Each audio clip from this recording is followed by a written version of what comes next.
लेकरांवरील गुन्हे अजूनही मागे झालेले नाहीत आणि ते होऊच शकत नाहीत। वाटेल ते मनोज जरांगेंनी दिल्ली, मुंबई नाही अमेरिकेत जाऊन आंदोलन केलं तरीही गुन्हे मागे होणार नाहीत, कारवाई चालू राहणार आहे आणि त्यांची जी मागणी सगळे सोयऱ्यांची ती अजिबात लागू होणार नाही।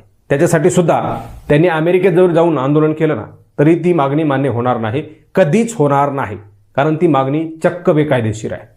बेकायदेशीर मागणी कधीही सरकार, कुठलंही सरकार मान्य करू शकत नाही। आत्ताच त्यांना करायला काहीच हरकत नव्हतं। एकनाथ शिंदेंनी खाटकून जी आर काढला असताना मराठ्यांनी पुन्हा एकनाथ शिंदेंना मुख्यमंत्री केला असता आणि भारतीय जनता पार्टीला जसं मागे त्यांनी सरकार फोडून त्यांना एकनाथ शिंदेंना मुख्यमंत्री करावं लागलं ना, तसंच यावेळेस सुद्धा एकनाथ शिंदेंना मुख्यमंत्री करावं लागलं असतं। करताच येत नाही। मनोज जरांगेंची मागणी ही साफ चुकीची आहे, त्यामुळे ती होऊच शकत नाही। त्यांनी वेगळा पर्याय निवडावा। मराठवाड्याला आरक्षण नाहीये, मराठवाड्याला आरक्षण मिळवण्यासाठी प्रयत्न करावेत। मराठवाड्यापुरतं आरक्षण तात्काळ लगेचच मिळू शकतं। मात्र सरसकट कुणबी प्रमाणपत्र आणि सरसकट कुठं सगळे सोयरे हा मनगढंत कहाणीचा प्रकार अजिबात सरकारमध्ये कुठल्याही एखाद्या JR मध्ये बसू शकत नाही, तो बेकायदेशीर आहे।